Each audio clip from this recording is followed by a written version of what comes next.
So welcome to the Fifth Dimensional Academy of Higher Consciousness.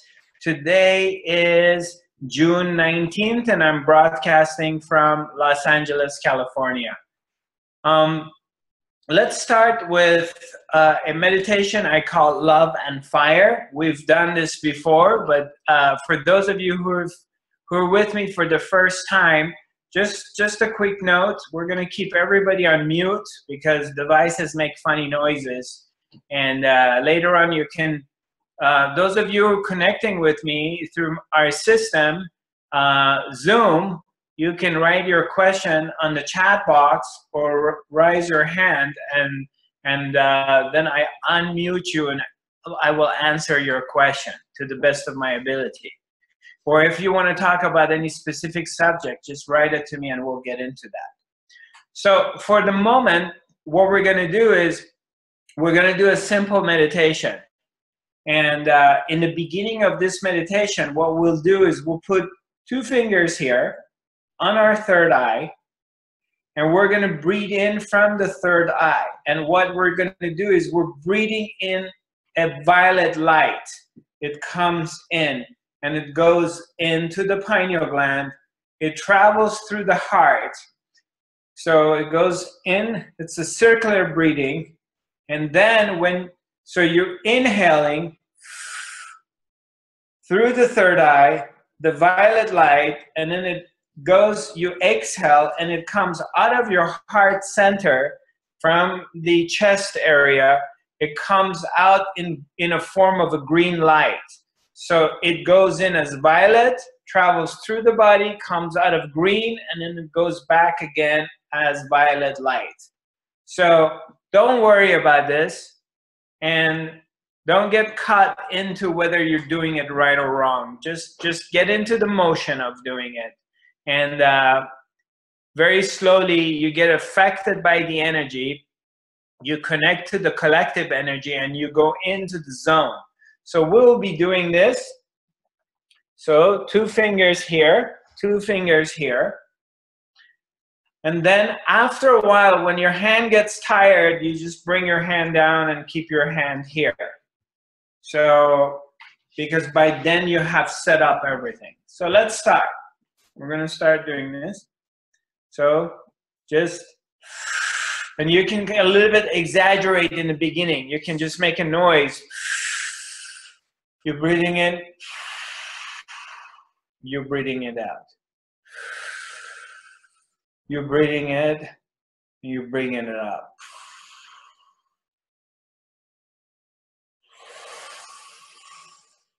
Breathe in, breathe out.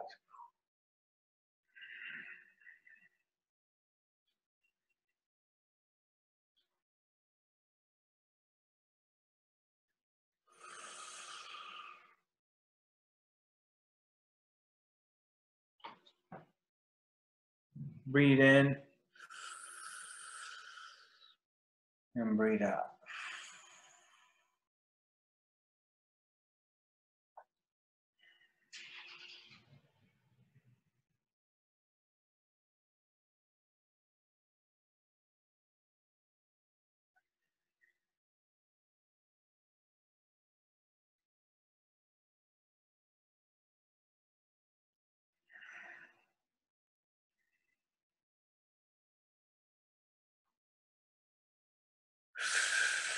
Breathe in and breathe out.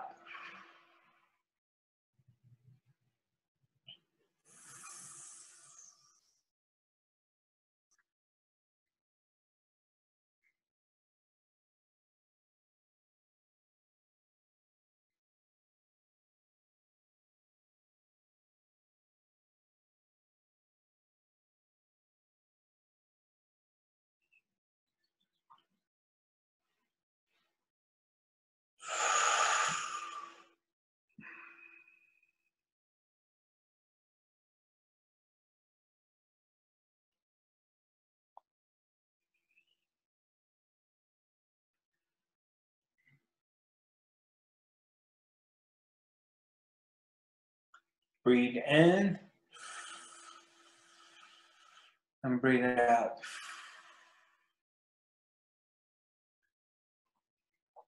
just gently breathe in and out through your third eye and breathe out from your heart and let it flow. Let this energy effortlessly flow without manipulation or really trying to make anything happen. You just simply bring your attention on one point. You breathe in from your third eye and you breathe out from your heart. And you let the light, the energy, the flow, the breath to flow in and out effortlessly.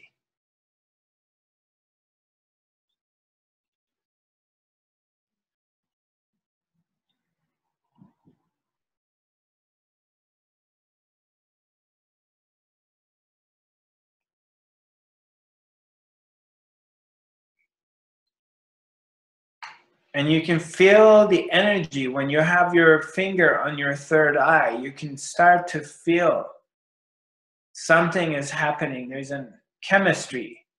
There's a chemical reaction. Something is happening energetically by touching your third eye.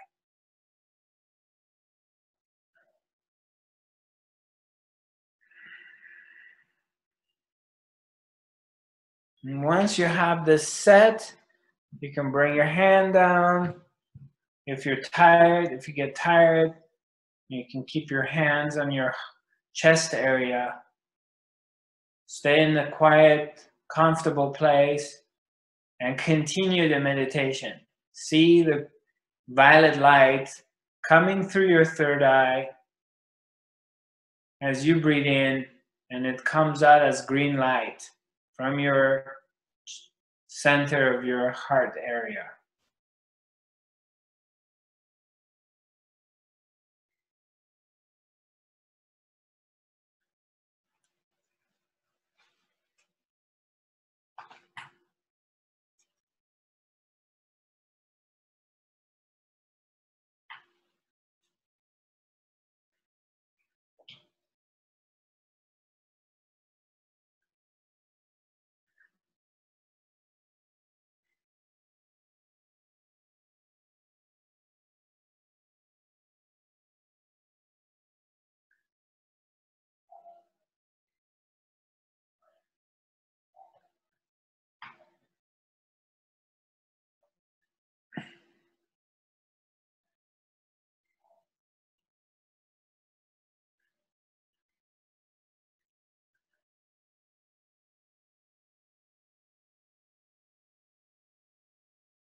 Keep breathing in and out. Breathe in from your third eye. See this violet light coming in.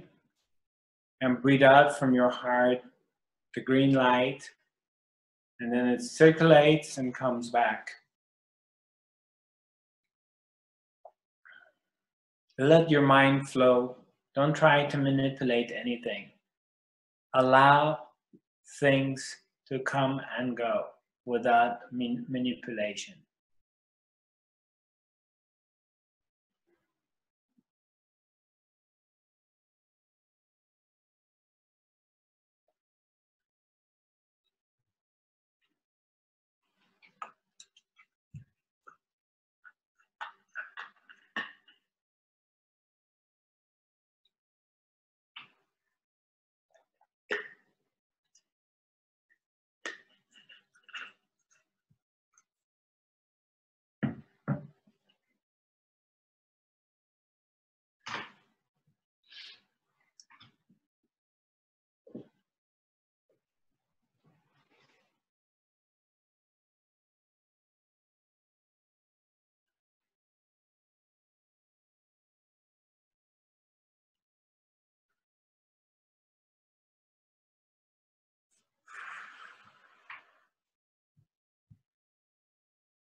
Allow the light to flow through you.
Simply breathe in from your third eye.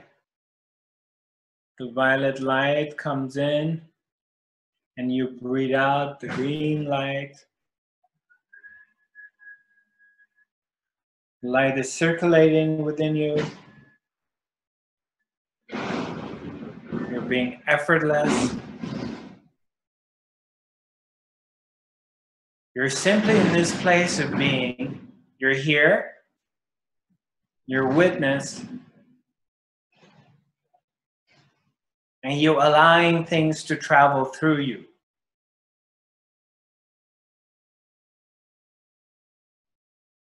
You're just consciousness.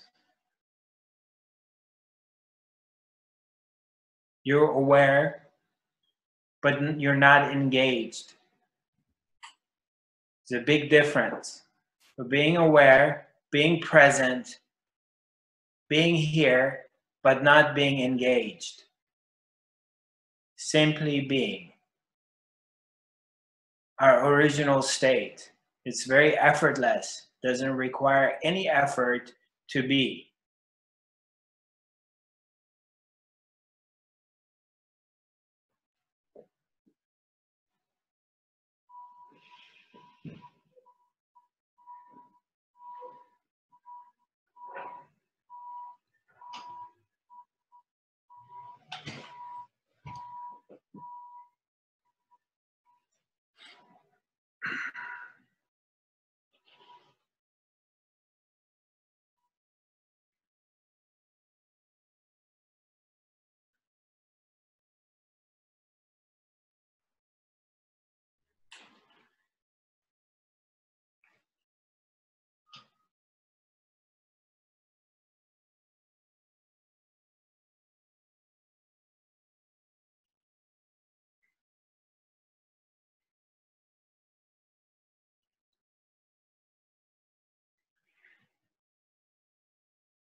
Slowly, slowly, you can come back.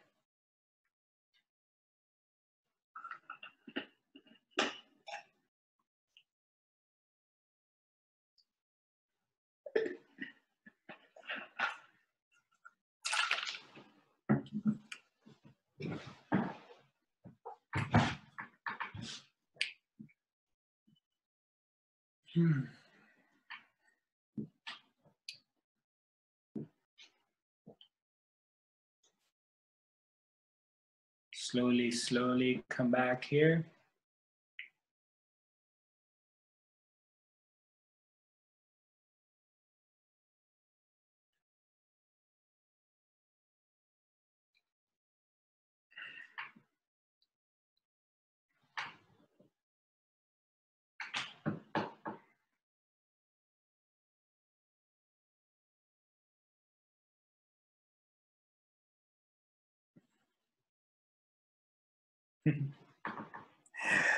Somebody's asked me, curious what magic potion you're drinking. I'm drinking, this is homemade probiotics that I made. And I make it with cabbage. So you ferment it for 1 week, 5 days, 3 days is minimum. And then I blend it. So this is what I'm drinking. It's really good for the gut, since 80% of your immune system is in your digestion, and 95% of your neurotransmitters are in your digestion. So the health of the gut is very, very important. And that's where any kind of most problems begin there. So I take care of that. Yeah, it makes the body, is asking me if, yeah, it makes the body more alkaline. So that is a part of it. But the fact is it bombards the digestion, your gut, with good bacteria. And the good bacteria is what really keeps the balance from pathogens, from fungus, virus, microbe to be growing in the gut, parasites. So you need the good bacteria to fight them. And for those of us who have a weak digestion problem, or any kind of weirdness, let's say you're having eczema, or you're having skin issues, you're losing hair, you having thyroid problem, you have vertigo, you have nervousness. I would say almost 80% of different kind of psychological health issues. When you develop, when your gut gets strong, and there's a lot of good bacteria in there, a lot of these problems start to disappear. So because you're creating the environment in your digestion, a healthy environment. So for the good bacteria is being able to fight all these other stuff that are growing there. You must understand that your digestion is a series of pipes, and that's where the sewage is, and the sewage of the body, sewage system of the body. So wherever is the sewage, that's where the disease is going to be.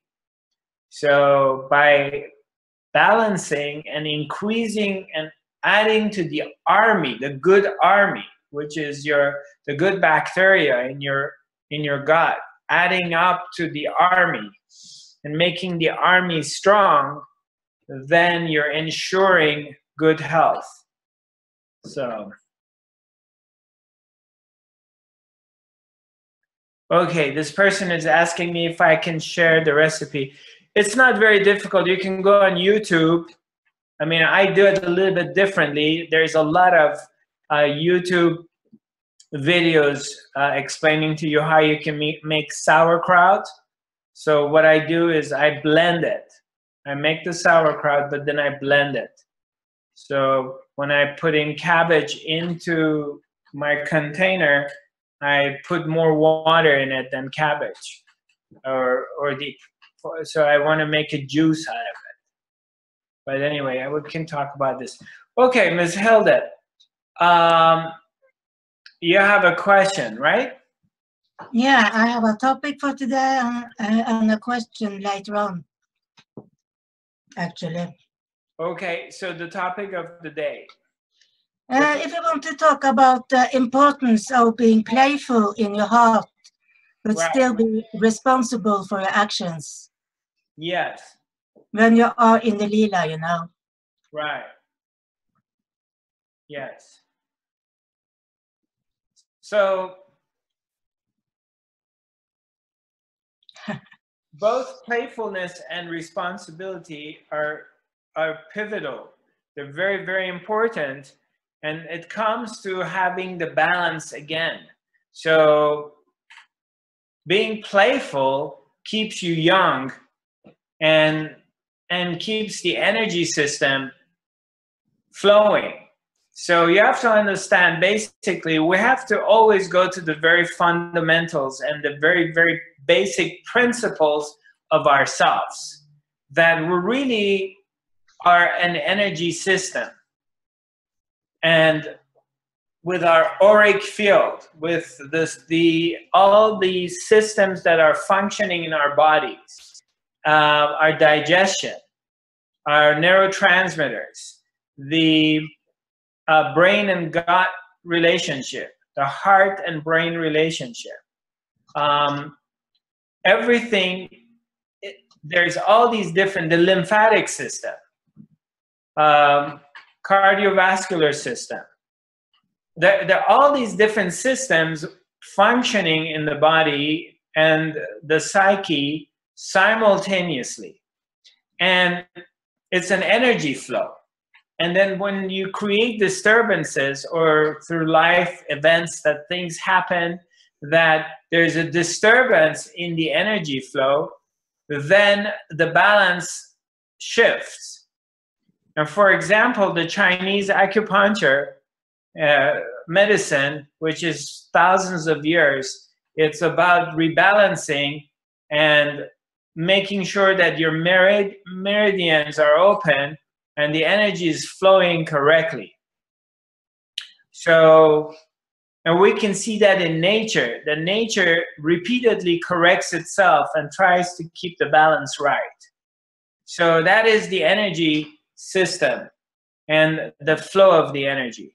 In being playfulness in life is that the same principles applies to it, that when you're playful and you're not taking things, you're not too serious all the time, and you play, whatever that is. I mean, whatever being playful means to the individual, you know, whether you want to be playful with your children, you're going to take your dog to the dog park and play with your dog.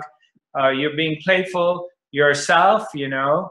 You're having art projects, you like to dance, you like to sing, you like to, whatever playfulness means to the person, which, you know, it's a big, you know, it covers a lot of different things.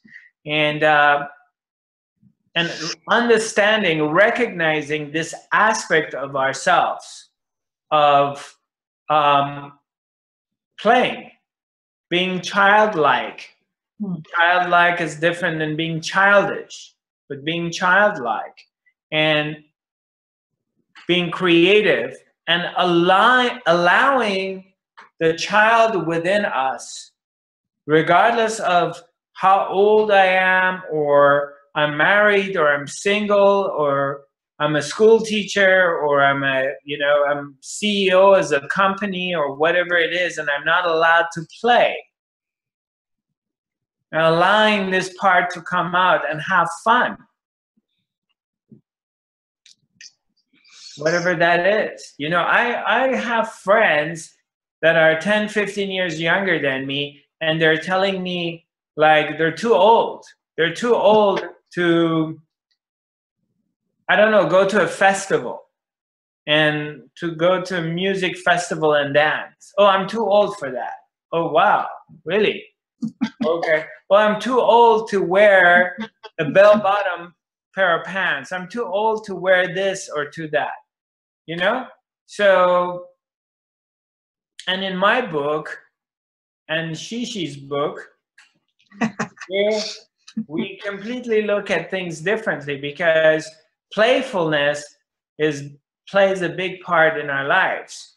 Yet, in the meantime, we're talking about responsibility. Responsibility is number one responsibility that you have in this life. The number one and most important responsibility that we have, beyond anything else. Anybody? You know, what's your biggest, for most, number one responsibility you have in your life? You know what that is? Anyone? Be true to yourself. Is to be true to yourself. Correct. A plus to Shishi. Right on. Hey. Your number one responsibility in this life is to be truthful and honest to yourself. Not to be honest to others, to be honest to yourself. To follow your heart and to do the right thing, whatever that is. Whatever your heart says is the right thing, to do that. And most of us, we go through a lifetime and never realize this, or we're not really 100% honest to ourselves.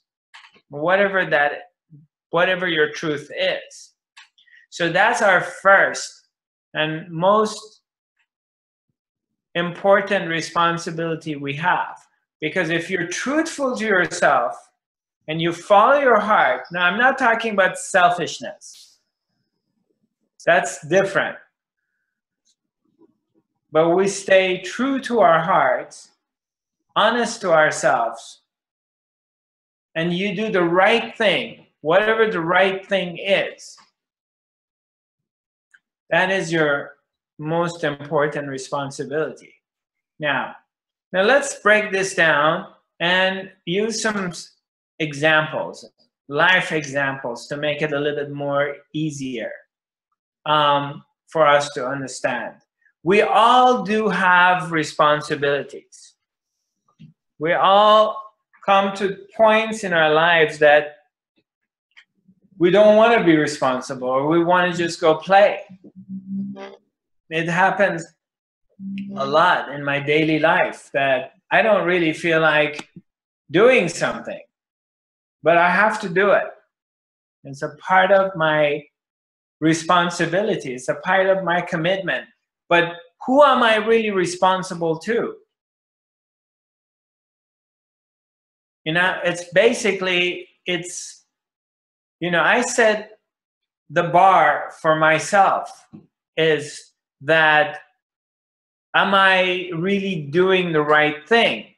And how do I feel at the end of the day? Am I happy with myself? Okay? And, or I'm going to beat myself up because I didn't do something. I was supposed to take care of something and I didn't take care of it. And you know, don't take me wrong. There's a lot of times there's something I need to do. Let's say I need to get some paperwork done or get some applications filled out for my attorney or for my accountant. And I don't want to do it. I don't feel like doing it. It's some sort of stuff that I'm too lazy to do. I know I should do it, but I keep postponing it to another date, another date, another date. But finally, you know, I get the energy and I take care of it. And it makes me feel really good about myself that I took care of it. And, you know, we probably, all of us or a lot of us, experience the same thing. But when I take care of something, and it was a responsibility that I had, but then at the end, what happens?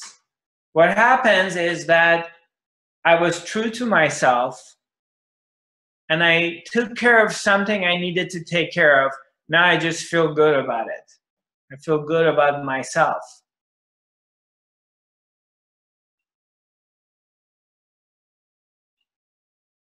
Because it basically, everything boils down to that. Now, how do you feel about yourself? Are you okay with yourself? Are you okay with your actions? And of course, you can goof off, you can make mistakes, you can screw up, and life gives you another chance. Over and over again. And puts you in the same situation or similar situation for you to take care of what you have to take care of. Or whether, you know, you do it or you don't do it. But have I neglected my responsibilities in the past? Yes, I have. There's been times that I just didn't show up. I didn't take care of what I had to take care of. Sometimes, some of them, they have lifetime consequences. Some of them short-term. Sometimes you lose some connections or people or respect of people because they're not respecting you for not taking care of something you promised you do. Sometimes you lose your own respect of yourself for not taking care of something. It happens.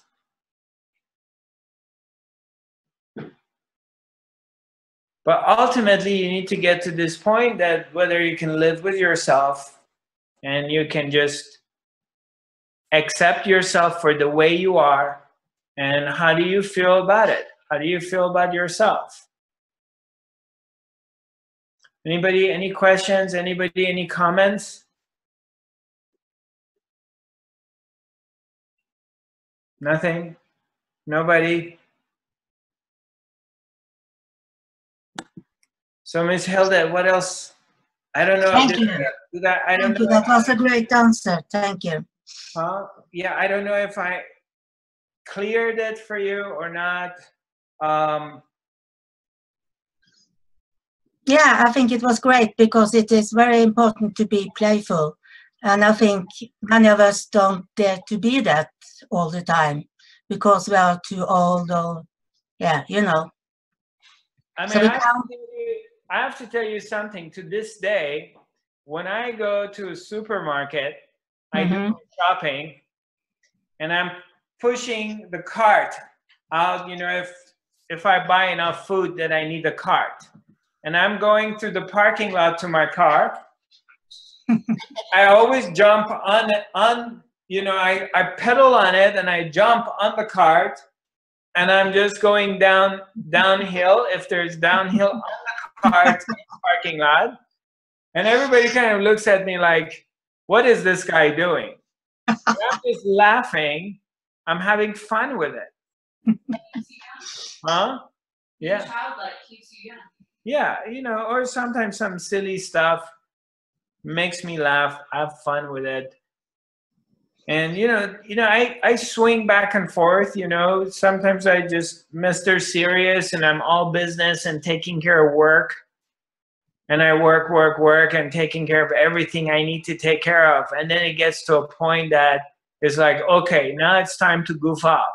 And just be playful and do whatever. You know, I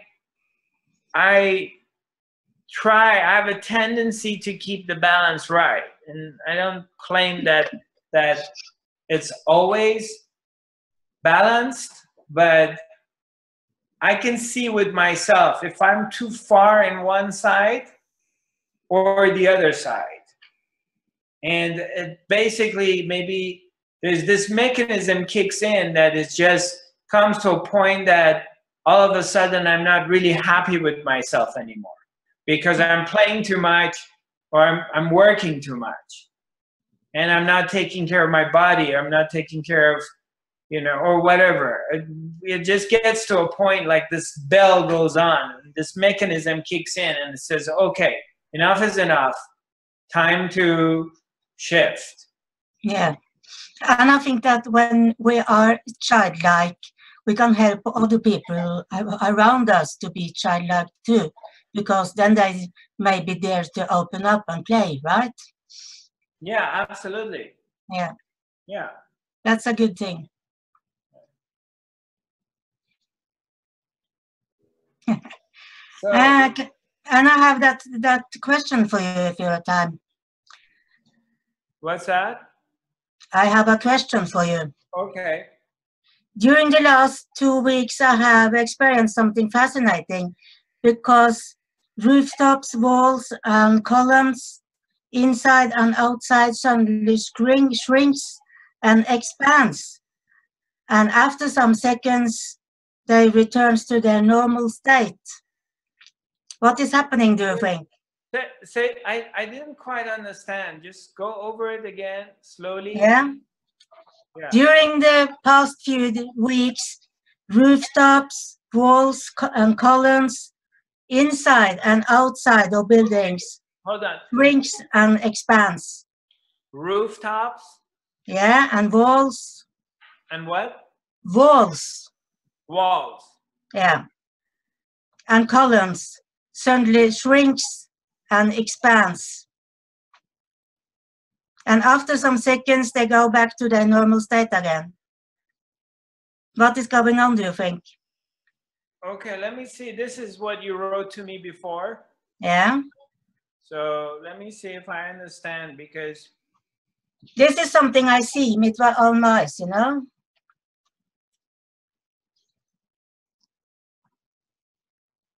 Shishi, you understand the question? No? Okay. Right. Yeah. So why don't you just in simple language tell me what's going on one more time? In simple language. As in simple language, with my eyes open, sometimes I see walls and rooftops. With your eyes open, sometimes she sees walls and rooftops. Shrink and expands. Okay, so the actual walls, let's say to your apartment, Yeah. the rooftop, with your eyes open, you see it's shrinking or it's expanding. Yeah. Okay, and what else? And after some seconds, they returns to their normal state again. Right. And then, okay. So my question for you, what is happening? Is it my third eye or whatever? Is it what? Is it my third eye that is opening, or what is going on? Right. Okay. Right. Right.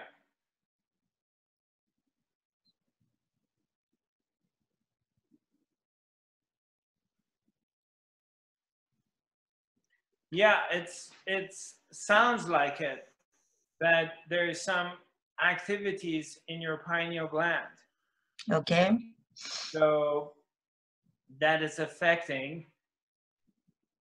the reality that normally you're perceiving as the reality, and it affects it. Yeah. And I understand, because I've experienced similar, or do experience similar things, that the reality that it's called so-called reality, Mm. there are times that their things disappear or appear. Yeah. So it does happen sometimes. Yeah. Right. Thank you. Yeah. Yeah. I just roll with it. I would not give it much of importance, but in a way it's interesting, because if you're seeing things, experiencing like there's shift into material world that we call so-called reality, and some things happen to it, this also gives you an indication that it's not really that real anyway. Yeah. You know, it's not really that solid. And you start seeing the fact that it's not very solid, it shifts to other stuff. Yeah. So and it's quite fascinating too, you know, and it's given me strength to just walk the way. Exactly. Yeah. Yeah. Right. Wonderful. Right. Yeah. So, Mr. Reza, hello, hello. Hi, Zarathustra. Yeah, nice to see you. Good, thank you. Yeah, you wanted to talk about Egypt. Oh, yes, okay. Yeah, as you know that I signed up for this trip. The other day, I was wondering that you're posting the information, but let's talk about a little about that, because when I look at the itinerary of the trip, it's really fantastic itinerary. There are a lot of activities there, including visiting to 4 cities: Cairo, Alexandria, Luxor, Aswan, 3-day cruise on Nile River, which is a source of energy, and a lot of other activities. So looking at that, besides the sightseeing, I realized that it's really sort of a once-in-a-lifetime opportunity for everybody traveling there, because besides sightseeing, it's also journey, it's a spiritual journey, and people will be engaged with a lot of vibration and energies. So that's why that I was feeling that people should not really to miss this opportunity if they can. Yes. Yeah, you know, since we have spoken, I dove deeper into it, and I've been doing also more research. I mean, as I shared with all of you before, I haven't been there, so for me, this is the first time I'm going to Egypt, and the more I dive into it and do research on it, the more excited I become about it, and it's not a coincidence that at this point of my life or our time, somehow everything is aligning and it's going in that direction. Right. And it's very exciting because I get to go to Ore, which is a very high vibrational place. It is a power point, and then coming back here and then going to Egypt. Yeah. And to another power place. And I've been doing a lot of research about Egypt and the pyramids and the power of pyramids. And something I discovered lately that there's, of course, these are theories. All of it is theories because no one has been in that time, and we don't have any recorded history from that time that exactly how they built these pyramids, which is unbelievable. Like the Pyramid of Giza, they used over 2 billion stones to build it. And these stones had to be carried from 500 miles away. And we're talking about thousands of years ago. Now, I was watching this documentary on YouTube that was suggesting that the Pyramid of Giza is really not designed for tombs. You know, it's got 3 chambers. It's got the king chamber, the biggest one. There's one in the middle, which is the queen's chamber.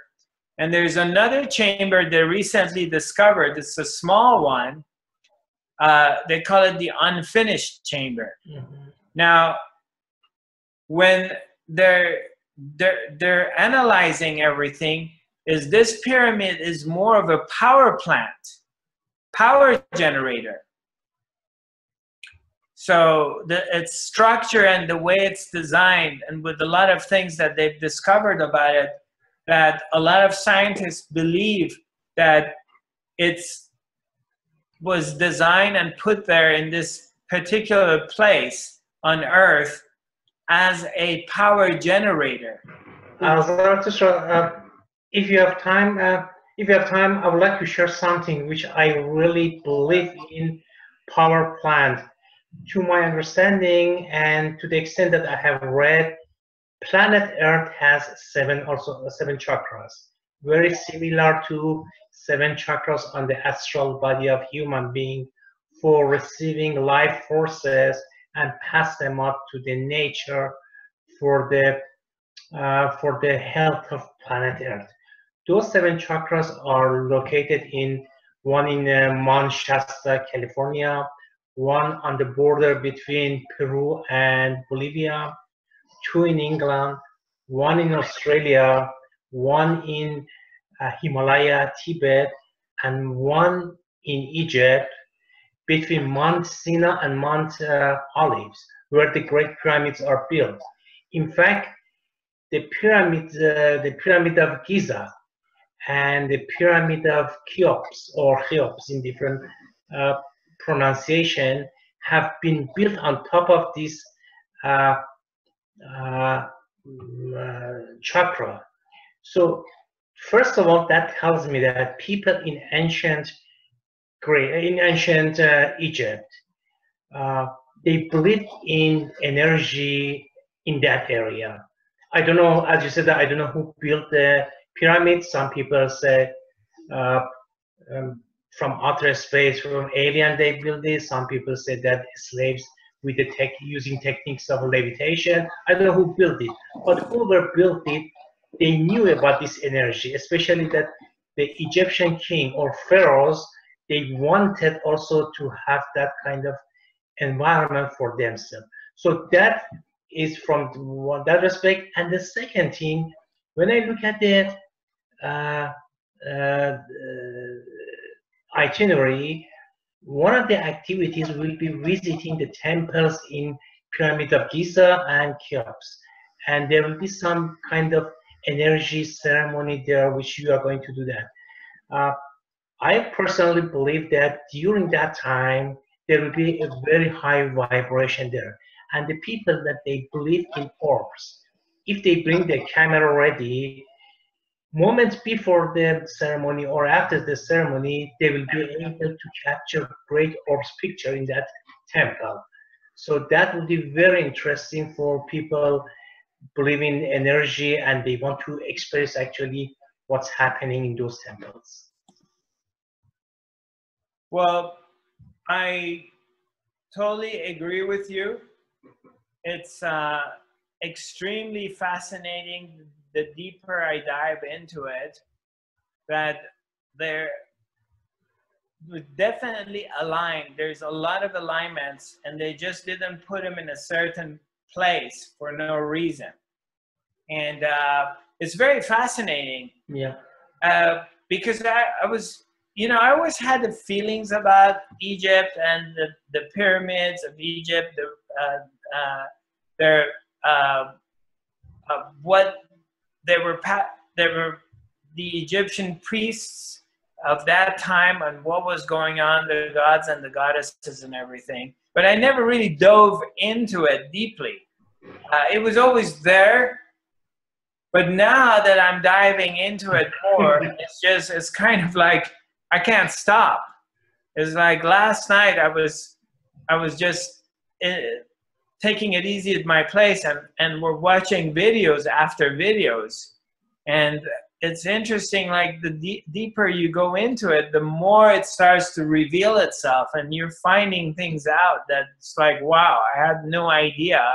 And it makes sense, especially looking at it from a higher consciousness, looking at it as a place that from a level of awareness and consciousness, that you're not only looking at things from a mainstream point of view, and also not looking at things from a way of like airy-fairy way, but as looking at it from the consciousness point of view of, okay, what does this symbolizes, and how does the entire thing helps to elevate the human consciousness? Yep. And how does it benefit me and helping me and to realize myself? And how would that help me if I'm there, let's say, in that vicinity, in that energy field, like the same energy field we create in the workshop or we create in Ore. If we're in that environment, let's say we're in Egypt, we're by these pyramids, we're on the river of Nile, we're in Alexandria, or in this temple of Isis or Osiris. And how does that align with my level of consciousness, and how would it help? And what kind of information I'm going to be revealed and transmitted? I'm very, very curious about that, of how it would trigger the cellular memory and remembering a lot of the ancient wisdom which is already stored in our being. So yeah, it's a big curiosity. I'm really looking forward to it. And also it's a mystery. And until we have to get there to see what's in store for us.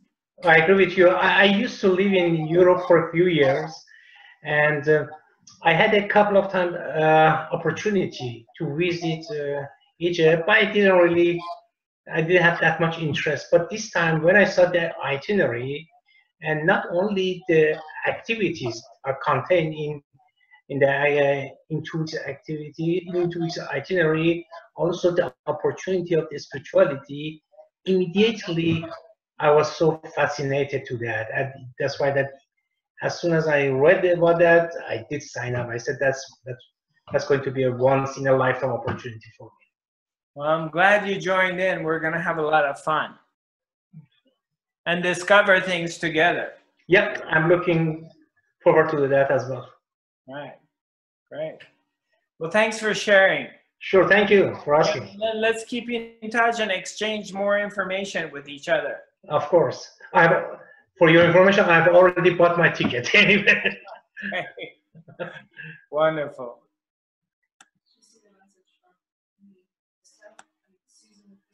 Okay, I'm gonna read. We have one message here from one of our friends. It says, I have a question for you about my health. I was born with a genetic disorder that affects my neurotransmitters and my body doesn't produce a natural amino acid enzyme. What do you suggest I do to correct this besides what I'm already doing? Thank you. Well, I mean, I don't know what you're already doing, but as far as how you can help and change things is basically is to create the environment for the body to, first of all, we have to trigger the, we have to change things in cellular memory.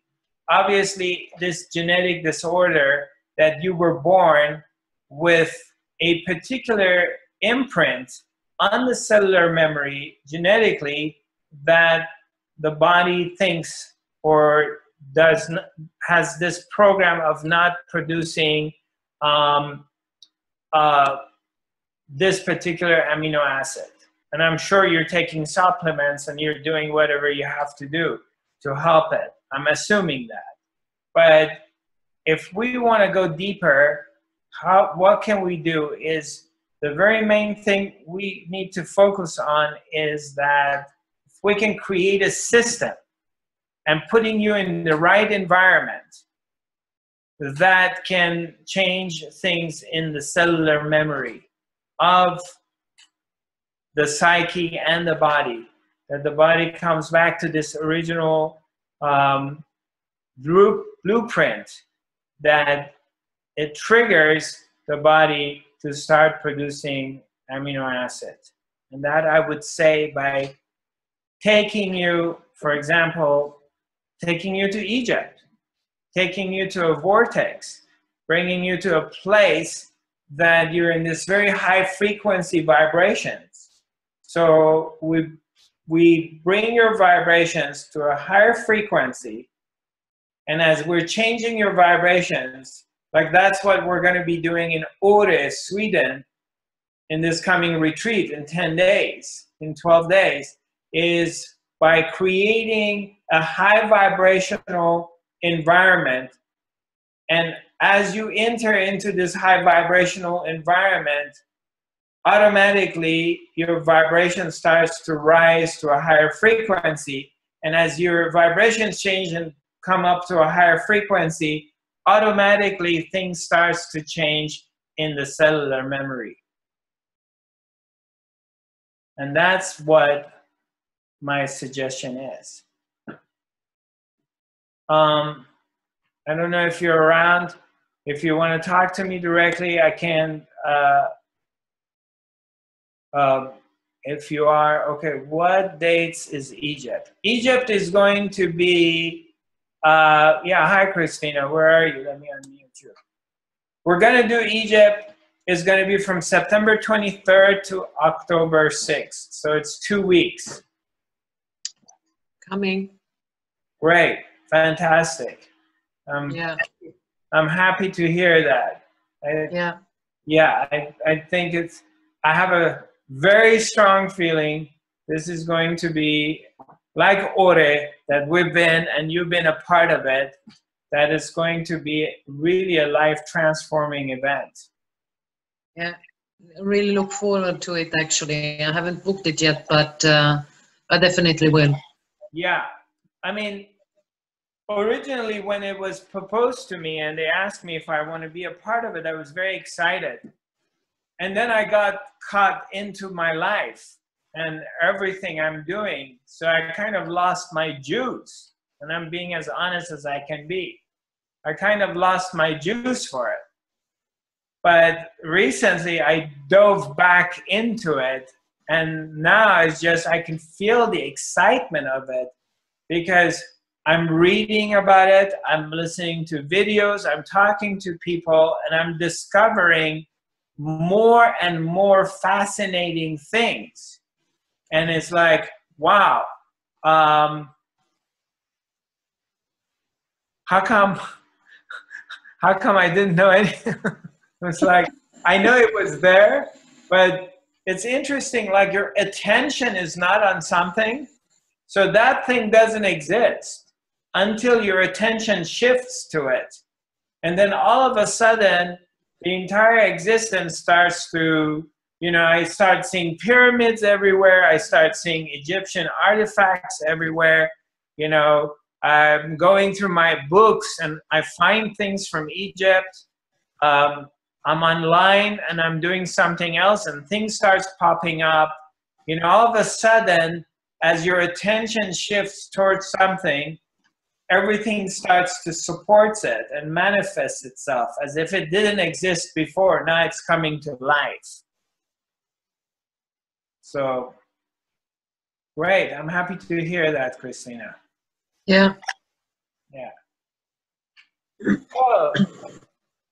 Anything else? Anybody else? Does anybody have any question? Anybody wants to talk about anything? Okay. For instance, okay, from our friend who was talking about her issues with amino acids. Thank you for the answer. I'm feeling high vibes right now. So much that my head is dizzy. Okay. All right. So make sure you don't drive. Okay, so, hi Karen, how you doing? I'm fine. Yeah, everything's good? You're getting ready for Ore? Yeah. All right, well, we're getting ready for you. One thing I want to mention to Ore is somebody brought it to my attention. The hotel, the ski lodge, we're not ready to receive you until Monday. So please, you can arrive in Ora on Sunday, but we can't accommodate you on Sunday afternoon, evening, because there's a wedding there. There's a party that ends on Sunday around noontime. So they need Sunday afternoon to clean up and fix the rooms. So please don't arrive at Bustamante on Sunday. I mean, you can arrive in Ore and you're welcome to stay in the village, which is very beautiful. But I just wanted to make that, I will send an email to everybody so everybody's aware of it. Another thing I wanted to see that the retreat officially doesn't end till July 12th at 5 o'clock. So we want to prevent what happened last year, that a bunch of people they weren't well informed and they thought they can leave on the last day early. So so what happened was we weren't all together on the last day all the way to the end. So we want to make sure that doesn't happen this year. I put it out, I send notification to everybody, but we're gonna have the retreat all the way till 5 o'clock on July 12th, because we have a lot to cover. We've got all these 5 levels that we want to go through, and especially level 4 and 5, we want to do a lot of shamanic work. And thank God this year the weather is good, so we get to do a lot of outdoors activities. So one of the things you told people to bring is something to embody their inner shaman. Right. Okay. And can you talk about, like, I've had people question me that it's impossible to be white and to be a shaman, and you have to have a lineage like Peru or somewhere to be a legit shaman. You want to answer that? Yeah, I mean, okay, so she's telling me that people have asked her that unless what, you've been in Peru or you've been in Africa You or come from a lineage like either Native American or Peruvian or Right. some kind of actual Okay. people who've done it forever and ever. right, right. She's saying that people have been bringing this up to her, asking her that it's impossible to be a shaman or become a shaman unless you're coming from a deep shamanic lineage, whether it's Native Americans or it's from Peruvians. Well, I do shamanic work, and no one has ever initiated me to any shamanic work. So I don't find that true, because the DNA of being a shaman is in every person on this planet. We all carry the seeds. Now, I'm not saying that being a shaman is only the looks, because some people will just go ahead and they make themselves look like it, or they find the lingo and they prophesize that they're a shaman. And of course, we don't want to do that.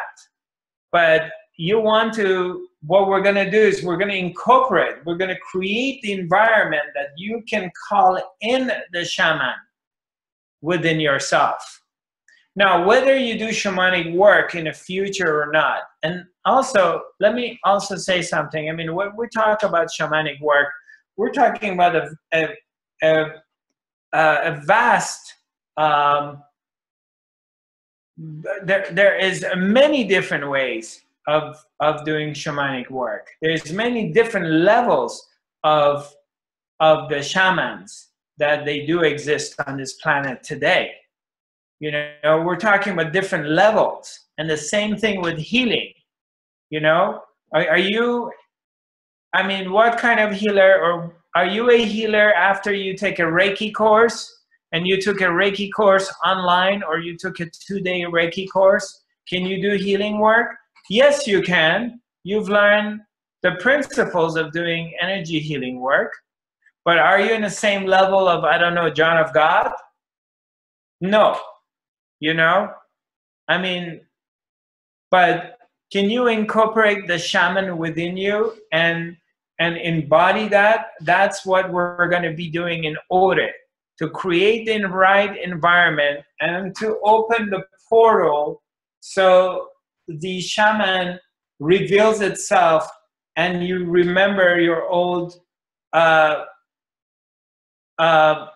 authentic information from what's stored in your DNA from your tribal states and from the wisdom that you carry from thousands of years ago. Or we're going to create that environment for you. So what is a shaman for the people who don't know? Right. There's a lot of different people on Facebook Live. Right. There's a question about what is a shaman. A shaman is basically a person that has access to both worlds, is functioning and has access to the physical world of this reality and is able to have access to the invisible world. And by connecting to the invisible world, we'll get messages and information being downloaded to the shaman from the indigenous tribes, from the invisible worlds of different dimensions, and getting insights. So that's basically, now there's different shamanic lineages and ways. A lot of the shamanic way of doing this is through medicine. For example, there's Native American tribe that they're having the male children at age 13. They will initiate them in some shamanic rituals. They would have the child to fast for 5 days, and they would take the child and leave him somewhere in the nature. Maybe leave a little bit water for him, or basically maybe a little bit fruits or nuts or anything. but they want them to stay without anything for 3 days or 5 days. Again, it depends on different tribes, different regions, how they're doing it. They may give them a bit of medicine. They may give them peyote, to take peyote after they've been fasting for 5 days. So then they are, some of them, they may not be subject to sleeping. They should be sitting in meditation, and they take the medicine. And then what does it do? It opens up the channels to the invisible world, and they start getting insights. There's a lot of different rituals, and different tribes do it differently. I don't claim to be an expert in all the shamanic rituals that are happening all over the world. There's many different ways, many different tribes that they do it differently. I mean, and then shamanic work, it doesn't just limit to the Native Americans or South America, or there's the African tribes do it, there's the Asian tribes do it, the Egyptians, the Persians. They may be calling it different, but shamans, just like Sufis, throughout the history, they've been all over the planet, and they're in all cultures. But basically answering that question in a nutshell is the shaman is the being that has access to both worlds. And that's what we're going to be doing. In Ore, we're emphasizing specifically at level 4 in incorporating and you embody the shaman within you. And as well as in Egypt, we'll be doing different kind of rituals to create that environment, so the portal opens up and you do receive information and have access to the invisible worlds. That was a good question, Shishi. Anything else? No, that answers that. Right, I like What that. would be examples of things they could use to embody their inner shaman that would, like rattles, I know, but what else would help someone staff, or do you have any ideas? You mean as far as the relics, as far as, or the different instruments, or? Yeah, like right. you said things to help people embody their inner shaman. They should reach Ore. Can you expand on that? Right. Yeah, she's asking like, how can we help? Well, a part of it is that the environment, we create the environment.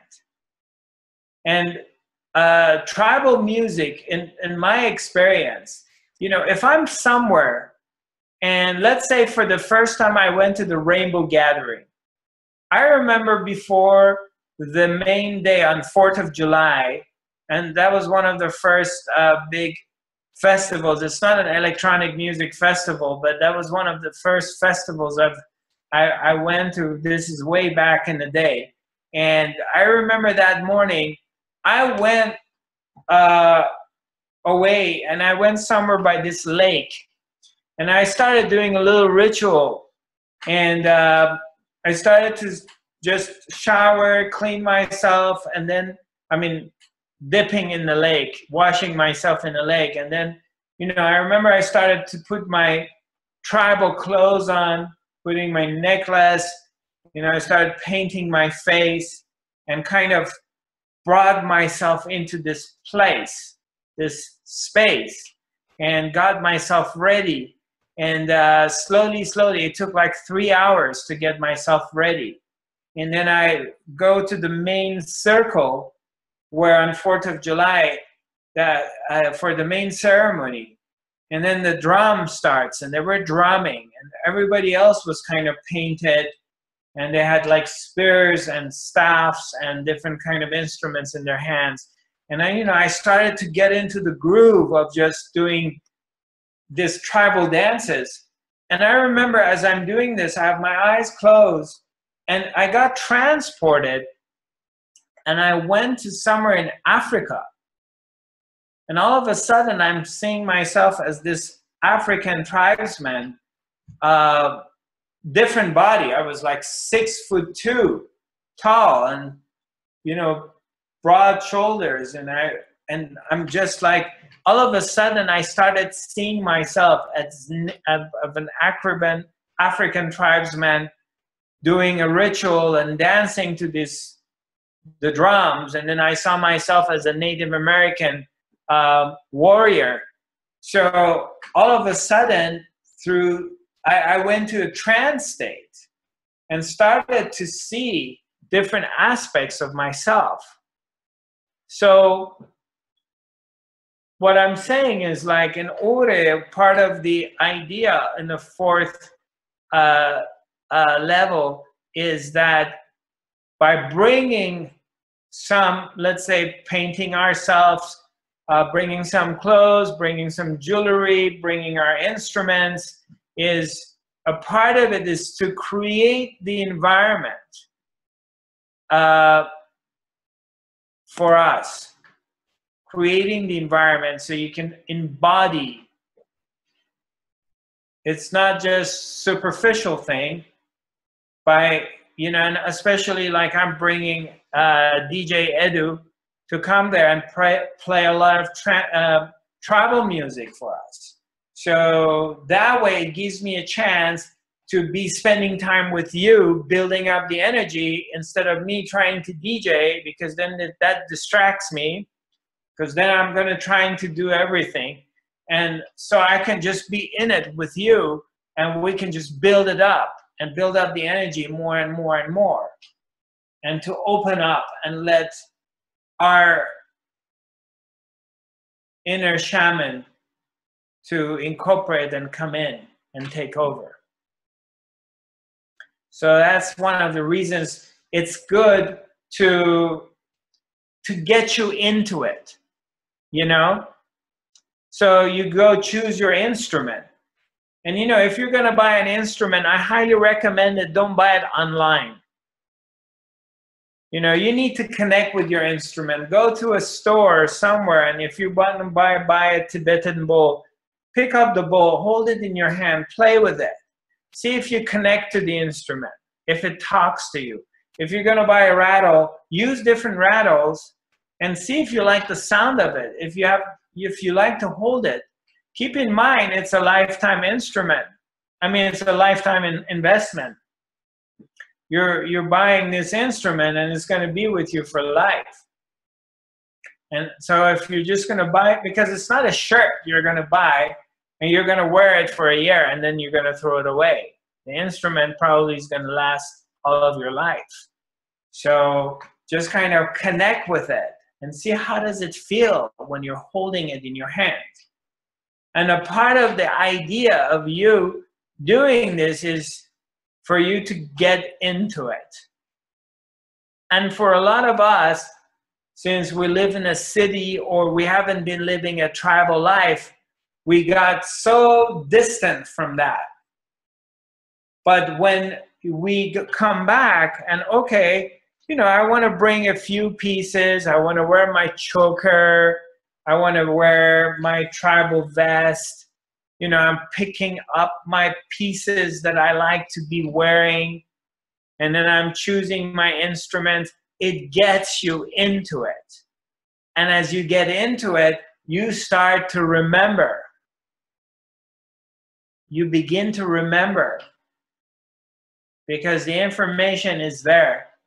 It's stored in the cellular memory. And it's in your DNA. You start to remember the old days. Okay? You know, it's like when Shishi and I were having a party or something, you know, sometimes we go to each other's house, or Shishi may invite a bunch of her girlfriends to her house. We're going to go to, let's say, a costume party. And then all of a sudden, 4 or 5 people come here to get ready here at her place, or get ready at my place, or whatever. So we're going to go to a costume party. But by just getting together and trying different clothing, wigs, painting, everybody gets into it. and then you just get into this flow and you're having really fun. Okay? Cool. All right. Well, it's very nice to see you, my dear brothers and sisters. And we're doing our next academy next week, right, Miss Shishi? Yeah. Yeah. And that's going to be what? 26th? Yeah. 26. 26th. And I leave on the 27th to Sweden. So far out.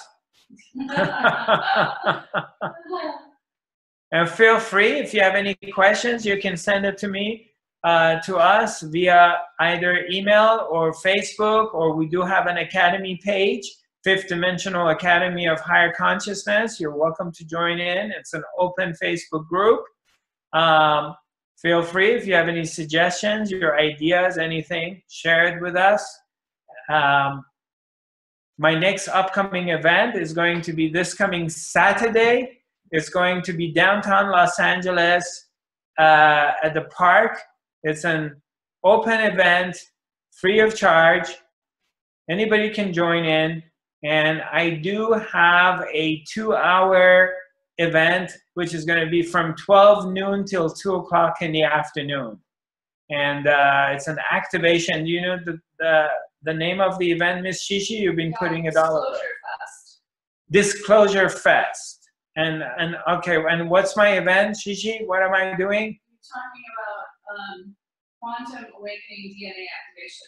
Quantum awakening DNA activation. Third Yeah. eye activation and quantum awakening. Okay, third eye activation and third eye activation and quantum awakening is the event. It's a 2-hour active meditations with actual activation, and it's going to be accompanied by a friend of mine, sound vibrational healer named Atusa, and Atusa is going to be doing the sound vibrational healing. So I look forward, for those of you who live in Los Angeles area, this coming Saturday, come to the Disclosure Fest, and my event is going to be from 12 afternoon to 2 o'clock in the afternoon. After that, we're heading to Sweden. Ore. And by the way,